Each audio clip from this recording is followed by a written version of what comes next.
अस्सलाम वालेकुम दोस्तों। आसिफ नगरी नावल बाय M.A. राहत। अगर आपने अभी तक हमारे चैनल जासूसी दुनिया को सब्सक्राइब नहीं किया तो सब्सक्राइब करें और बेल आइकन पर क्लिक कीजिए। डॉक्टर इश्तियाक के इन अल्फाज से ये अंदाज़ा होता था कि अब वो मुझसे गुलू खिलासी चाहते हैं। चुनांचे मैं उनका शुक्रिया अदा करके अपनी जगह से उठ गया। बड़ी पुरवकार शख्सियत थी डॉक्टर इश्तियाक की। मैं उनसे मिलकर बहुत मुतासिर हुआ था। उन्होंने इस ज़मन में जो वजाहत की थी इसने मुझे बड़ा हौसला दिया था।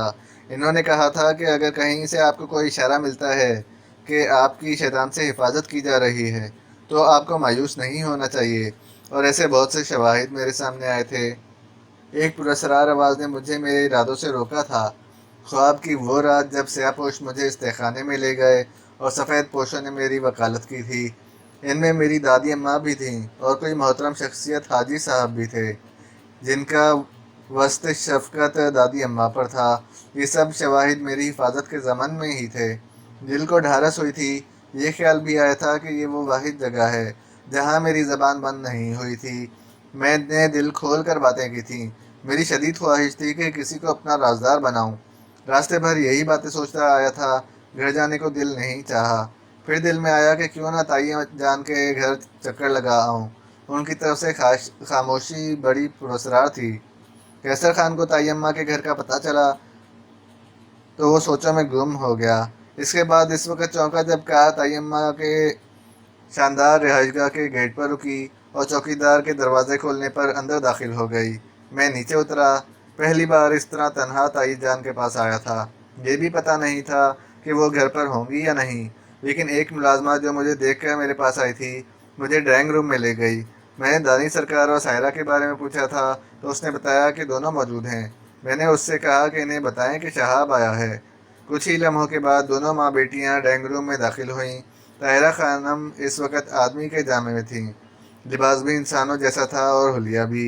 मैंने सलाम किया तो इन्होंने सिर्फ गर्दन खम करके मेरे सलाम का जवाब दिया, मुंह से कुछ नहीं कहा। अलबत्ता सायरा ने तंजिया लहजे में कहा, शुक्र है आपको कैद से रिहाई तो मिली। बैठिए प्लीज़। मैं चूँकि ये फ़ैसला करके आया था कि किसी किस्म की तेज़ी का मुजाहरा नहीं करूँगा बल्कि सही अंदाज में बात करूँगा। चुनांचे मैंने मुस्कुरा कर कहा, पता नहीं आप कौन सी कैद के बारे में कह रही हैं। मेरा ख्याल है मैं तो आज़ाद ही था। शायद। सायरा ने मेरे सामने सोफे पर बैठते हुए कहा। ताईजान खामोश थीं और होठों में कुछ बदबुदा रही थीं, जैसे कुछ पढ़ रही हों। अब ये बताइए कि इतने दिन तक कहाँ गायब रहे। मैं बस इंतज़ार कर रहा था कि आपकी तरफ से तलबी हो और मैं हाज़िरी दूँ। माशाअल्लाह, खासी तरबियत मिल गई है आपको थोड़े ही वक्त में। अच्छा बोलने लगे हैं। क्यों जनाब, अपने घर में तलब किया जाता है तब हाज़िरी होती है। आपसे तो मम्मा ने ये बात कह दी थी कि इन्हें गैरों की तरह दानी सरकार ना कहें बल्कि ताईजान कहकर पुकार लिया करें। मेरा ख्याल है आपने इस बात का कोई नोटिस नहीं लिया। सायरा, मैं अभी आप लोगों के दरमियान अजनबी हूँ। अच्छे लोग पुरखलूस अंदाज से नवाज दिया करते हैं तो इंसान को उछल कर उनके कंधों पर नहीं बैठ जाना चाहिए बल्कि इंतज़ार करना चाहिए कि क्या उनकी तरफ से मज़ीद पजीराई मिल सकती है। मैं इंतज़ार में ही था। ये तो कोई बात ना हुई।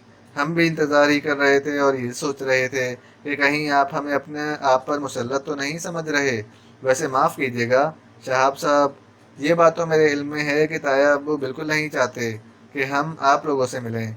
बहुत सी बातें कही जा सकती हैं लेकिन मैं कहूँगी नहीं। मुझे खुशी हो रही है सायरा कि आपको मेरे ना आने का गुस्सा है। ताईजान भी सामने ही बैठी हुई हैं। मुझे इजाज़त दी जाए कि जब मेरा दिल चाहे मैं हाज़िरी दे दिया करूँ, फिर सारी जिम्मेदारी मुझ पर छोड़ दी जाए। मैं समझता हूँ इसके बाद आपको शिकायत नहीं होगी। वो गलत नहीं कह रहा। ताईजान ने पहली बार ज़बान खोली और मैं जानता था कि ताईजान मेरी वकालत करेंगी और मुझे सायरा साहिबा की इस डांट डपट से बचा लेंगी। मैंने खुश मिजाजी से कहा। सायरा भी मुस्कुराने लगी। वैसे आप हैं बहुत चालाक। मुझे इस बात का बखूबी अंदाज़ा हो गया। आपने ज़रा सी देर में मम्मा जैसी सख्त मिजाज खातून को अपनी मुट्ठी में ले लिया है। नहीं, ऐसी कोई बात नहीं है सायरा। अगर कोई दिल से किसी का एहतराम करता है तो जिसका एहतराम किया जाता है इसके दिल पर असर ज़रूर होता है। मुझे खुशी है कि ताईजान मुझे समझ चुकी हैं। माहौल एकदम बहुत अच्छा हो गया। लेकिन जितनी देर मैं वहाँ रहा ताईजान की बातों में ताया अब्बू और दादी अम्मा के सिलसिले में जहरीलापन महसूस हुआ। उनका मिजाज खासा बुरा था और मुझे इसका बखूबी अंदाज़ा हो रहा था। खातिर मदारत हुई, बहुत सी बातें हुईं। मुझे हुक्म दिया गया कि मैं हर दूसरे तीसरे दिन हाज़िरी दिया करूं। सबकी खैरियत पूछी गई। कैसर खान को बाहर ही खड़ा रखा गया था। मुझे उसके साथ ही आना था। थोड़ी देर के बाद मैं वहाँ से रुखसत हो गया। एक खुशगवार सी कैफियत का एहसास हुआ था। ये हमारे दिल की तलब थी, सिर्फ मेरी ही नहीं। मामा, दानिया, सरफराज भाई सब पाकिस्तान में अपने अहले ख़ानदान से मिलना चाहते थे। ये अलग बात है कि तकलीफ़ देह हालत में हम यहाँ पहुँचे। अगर अच्छे हालात में आते तो बहुत ही लुत्फ़ आता, लेकिन अब भी बुरा नहीं लग रहा था। घर पहुँचा और घर के मामूलात को मामूल के मुताबिक पाया। कोई भी ऐसी बात नहीं थी जो परेशान कौन हो। रात को सरफराज भाई से बात हुई तो इन्होंने बताया कि 3-4 दिन में इनका काम ख़त्म हो जाएगा और वो वापस आ जाएंगे। मैंने ये खुशखबरी मामा और दानिया को सुनाई तो वो बहुत ज़्यादा खुश हो गई। ताया अब्बू से भी बात हुई, लेकिन सब की सब रवादारी वाली बातें थीं। ताया अब्बू ने मेरे दिन भर की मसरूफियात के बारे में पूछा तो मैंने इन्हें मुख्तसर बताया कि बस ऐसे ही घूमने निकल गया था, कोई ख़ास बात नहीं थी। रात को अपने कमरे में आकर सोया। ये एक बड़ी हकीकत थी कि इस कमरे में जब भी दाखिल हुआ दिल को एक अजीब सी वहशत का एहसास होता था, लेकिन मैं भी निडर था, हर तरह के एहसास को नज़रअंदाज कर देता था। मुझे गोरनी का कोई खौफ होता था, ना ही किसी और का। आज भी लिबास तब्दील करके आराम से लेट गया। मुझे नींद आ गई और मैं गहरी नींद सो गया। फिर मैंने एक ख्वाब देखा। मैंने देखा कि मैं कैसर खान के साथ कार में जा रहा हूँ। कैसर खान अपनी मर्ज़ी से मुझे कहीं ले जा रहा है, लेकिन जहाँ वो मुझे लेकर गया है वो जगह बिल्कुल अजनबी है। मैं इधर उधर देखता हूँ। कैसर खान काफ़ी देर तक मुझे घुमाने के बाद वापस घर ले आता है। जब मैं घर में दाखिल होता हूँ तो देखता हूँ कि बरामदे में, जहाँ कैसर खान की रिहाइश है, मुर्शद बैठे हुए हैं। वही बुज़ुर्ग जिनसे कैसर खान ने मुझे उनकी रिहाइशगाह पर मिलाया था। वो हाथ में तस्बीह लिए कुछ पढ़ रहे हैं, फिर तस्बीह पर फूंकते हैं और मेरी तरफ रुख करके कहते हैं कि साहब, तुम पर एक मुश्किल आने वाली है। मैं जा रहा हूँ, कल तुम मेरे पास आ जाना। अगर मैं अपनी रिहाइशगाह पर ना मिलूँ तो तुम अंदर दाखिल हो जाना। वहाँ एक ताक में कुछ किताबें रखी हुई हैं। उनमें से एक किताब के अंदर 2 तावीज़ मैंने तुम्हारे लिए रख दिए हैं। इन्हें एहतियात से अपने साथ ले आना और शाम को जब सूरज छुपने लगे और फ़िज़ा में मध्यम उजाले हों तो उन्हें जला देना। वो राख हो जाएंगे, तब उनके पास से हटना। ये बहुत ज़रूरी है। इंशाअल्लाह आने वाली मुश्किल टल जाएगी। मैं एकदम चौंक कर जाग गया था और इधर उधर देखने लगा तो मुझे फ़ौरन ही एहसास हो गया कि मैंने कोई ख्वाब देखा है।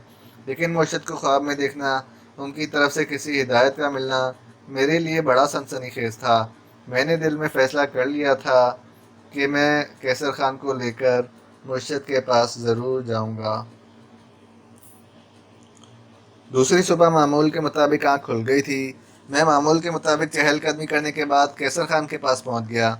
उसने मुझे सलाम किया तो मैंने जवाब देकर उससे हाथ मिलाया और पलंग पर बैठ गया। कैसर खान कुछ मुस्तरब सारे नज़र आ रहा था। चाय बनाकर मुझे दी और इसके बाद मेरे सामने स्टूल पर बैठ गया और चाय को फूंक फूंक कर इसके के घूंट लेने लगा। मैंने इससे कहा, क्या बात है कैसर खान, चेहरा कुछ उतरा उतरा सा है, तबीयत तो ठीक है? जी हाँ, अल्लाह का फजल है। आपसे कुछ बोलना चाहता हूँ। हाँ हाँ, कहो, पूछने की क्या बात है? मैंने चाय का घूंट लेकर कहा। रात को अजीब वाक़या हुआ है साहब। सुबह 4 या 4:30 बजे का वक्त होगा। हम नमाज के लिए उठने ही वाला था कि हमें मुर्शद का आवाज़ सुनाई दिया। मुर्शद मेरे को बोलता था कि कैसर खान, मेरे पास आओ। पहले जब हमारे को उसका आवाज़ सुनाई दिया तो हमने सोचा कि हमने ख्वाब देखा है, पर हमारा आँख खुल गया तब भी हमारे को मुर्शद का आवाज़ सुनाई दिया। वो बोलता था कि कैसर खान, हमारे पास आओ। ऐसा कभी नहीं हुआ साहब। सच्चा बात यह है कि हम तो चल पड़ा। फिर हमने सोचा कि सुबह आपसे बोलेगा और आपसे इजाज़त मांगेगा। मैं दंग रह गया था। कैसर खान का ये इंकिशाफ मेरे ख्वाब जैसा था। मैंने फ़ौरन ही कैसर खान से कहा, कैसर खान, मैंने भी रात को तकरीबन होश के आलम में ख्वाब देखा है। मैं भी मुर्शद के पास जाना चाहता हूँ। साहब, पता नहीं क्यों मेरा दिल बोलता है कि मुर्शद ने बिला वजह हम लोगों को आवाज़ नहीं दिया। तुम तैयारी कर लो, हम चलते हैं, मैंने कहा और जल्दी जल्दी चाय के बड़े घूंट लेकर प्याली खाली की और इसके बाद वापस चल पड़ा। दानिया सो रही थी लेकिन मामा जाग रही थीं। वो बाकायदा नमाज की आदी थीं और नमाज पढ़ने के बाद सो जाया करती थीं, फिर नाश्ते के वक्त जागती थीं। अभी वो सोई नहीं थीं। मुझे देखा और बोली, खैरियत, कोई ख़ास बात है क्या? हाँ मामा, वो कैसर खान के एक अजीज़ यहाँ होते हैं, वाहगा के पास रिहाइश है। وہ کچھ بیمار ہیں، میں کیسر خان کے ساتھ جا رہا ہوں۔ ٹھیک ہے بیٹا، مدد کی ضرورت ہو تو ان کی مدد بھی کرنا، ماما نے کہا اور میں لباس تبدیل کر کے باہر چلا گیا۔ باہر آیا تو کیسر خان گاڑی کی صفائی وغیرہ کر چکا تھا اور گاڑی کے پاس کھڑا ہوا تھا۔ اس نے جلدی سے میرے لیے دروازہ کھولا اور پھر کار اسٹارٹ کر کے آگے بڑھا دی۔ راستے میں ہم دونوں خاموش رہے تھے۔ سمنا آباد سے واگا تک کا راستہ کافی ہے، لیکن سڑکیں سنسان تھیں، اکا دکا ٹریفک چل رہا تھا۔ چنانچہ ہم نے تیز رفتاری سے یہ فاصلہ طے کیا اور پھر اس جگہ پہنچ گئے جہاں سے تھوڑے فاصلے پر مرشد کی رہائش گاہ تھی۔ دور ہی سے اندازہ ہو گیا کہ کچھ ہوا ہے، کیونکہ 12-15 افراد وہاں جمع تھے۔ سب کی نگاہیں ہماری جانب اٹھ گئیں۔ کیسر خان نے کار روکی، میں پھرتی سے دروازہ کھول کر باہر نکل آیا اور ہم دونوں تیز تیز قدموں سے ان لوگوں کی جانب بڑھ گئے۔ کیا ہوا؟ کیا بات ہے؟ بابا صاحب کا انتقال ہو گیا، ان میں سے ایک نے بتایا۔ یہ سن کر ہم سکتے میں رہ گئے۔ کچھ لمحے تو ہم بول ہی نہیں سکے۔ میری نگاہیں بار بار مرشد کی جھونپڑی کی جانب اٹھ رہی تھیں۔ آخر کار کیسر خان نے پوچھا، کب ہو گیا انتقال؟ کیسے ہو گیا؟ بس قضائے الہی سے فوت ہو گئے۔ صبح کو جب معمول کے مطابق اپنے جھوپڑے سے باہر نہیں نکلے تو فرید خان اندر چلا گیا۔ صبح کی چائے لے کر جاتا تھا وہ ہمیشہ۔ اندر اس نے بابا صاحب کی لاش کو دیکھا، زمین پر پڑی ہوئی تھی۔ اس نے باہر آ کر سب کو خبر کی تو ہم لوگوں نے اندر جا کر لاش کو پلنگ پر ڈالا۔ لگتا تھا کوئی تکلیف ہو گیا۔ ایک سیدھے سادی دیہاتی نے تفصیل بتائی۔ کیا وہ بیمار ہو گئے تھے؟ کچھ طبیعت خراب تھی؟ نہیں، رات کو دودھ والے کی دکان پر بیٹھے ہوئے تھے اور بالکل ٹھیک ٹھاک تھے۔ آؤ، میں نے کیسر خان سے کہا اور ہم دونوں اندر داخل ہو گئے۔ مرشد کی لاش پلنگ پر پڑی ہوئی تھی اور ان کے اوپر ایک چادر ڈال دی گئی تھی۔ میں نے ان کا چہرہ کھول کر دیکھا۔ ایک پرسکون مسکراہٹ ان کے لبوں پر کھیل رہی تھی۔ میں نے چادر اتار کر ان کے پورے بدن کا جائزہ لیا۔ باہر سے 2 افراد اور اندر آ گئے تھے۔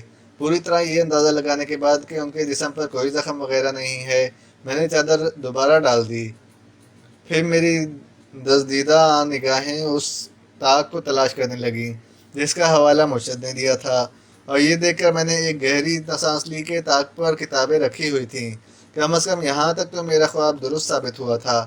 مرشد نے کہا تھا کہ اگر میں کہیں چلا جاؤں گا اور تمہیں نہیں ملوں گا تو ان کتابوں میں تعویذ تلاش کر لینا۔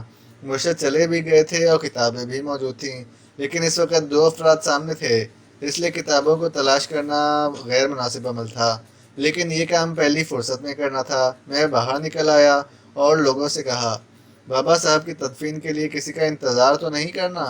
نہیں صاحب، اکیلے آدمی تھے، ان کا کوئی رشتے ناتے دار نہیں ہے، تدفین جتنی جلدی ہو جائے اچھا ہے۔